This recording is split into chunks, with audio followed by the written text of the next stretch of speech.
Trapped in Zone 1 came about based on our love for the arts.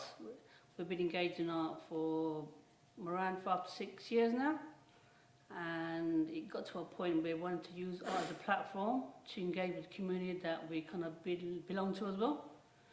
And over the last 2 years, we set up a collective of Natalia and myself, where with our friends of artists, which kind of goes close to 20 artists that we work with. His work that I found was Wagamamas, and he's working a lot with like lights, and it looked really nice and funky.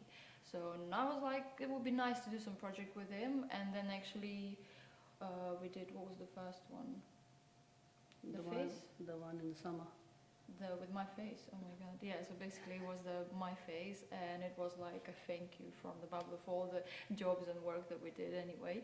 And it came out really well, and a lot of engagement from the people. Natalia proposed we go out to the community, do a campaign where we want people to submit their application if someone's doing great work for the community but doesn't really get the respect or the honor in what they do. So we run a month-long campaign based on that across our hamlets. We had the council involved and so forth as well. So everyone promoted it, shared it as well. And then, yeah, we had a kind of connection with somebody from Tower Hamlets, really. They got in touch with us. Marie was that person that got selected, really, because she does amazing work. Without any funding, she gives up her own time and helps people in the community, really, who go through a stressful time with mental health.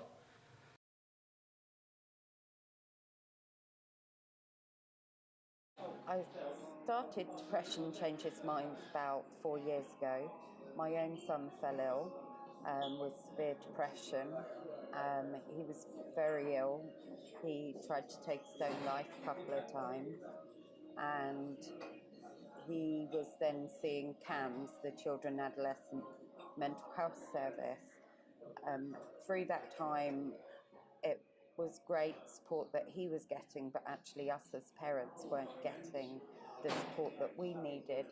And I had to give up full-time work and care for my son full-time.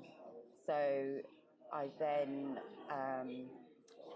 basically tried to look for a group that I could go to and talk to other parents about what I was going through, etc. And I couldn't find one, so I briefly spoke to my local vicar, Father Brian, and he said that I could have the church as a space, and I put a flyer out to meet other parents who were struggling with the same thing. And the first I heard of it was an email saying that I'd won the award and that I'd won a portrait to be done of myself and put up in the Jealous Gallery. It's amazing. It was fantastic to tell the parents because I feel like this is such a community group that actually this award isn't just for me, it's for all of the parents that struggle with their children who are struggling with mental health.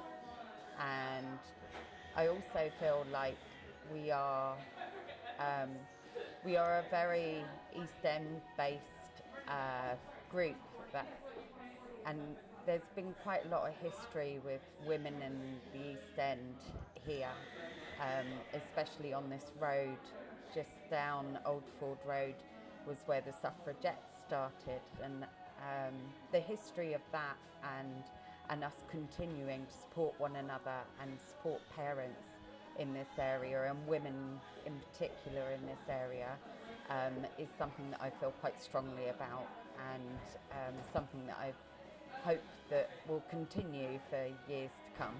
Great exposure for the work that we're doing with Depression Changes Minds and the work that we're doing with the parents, in hope that this gains momentum and we get more people involved and more people to help us with our project and the support of children with mental health and the parents that support them.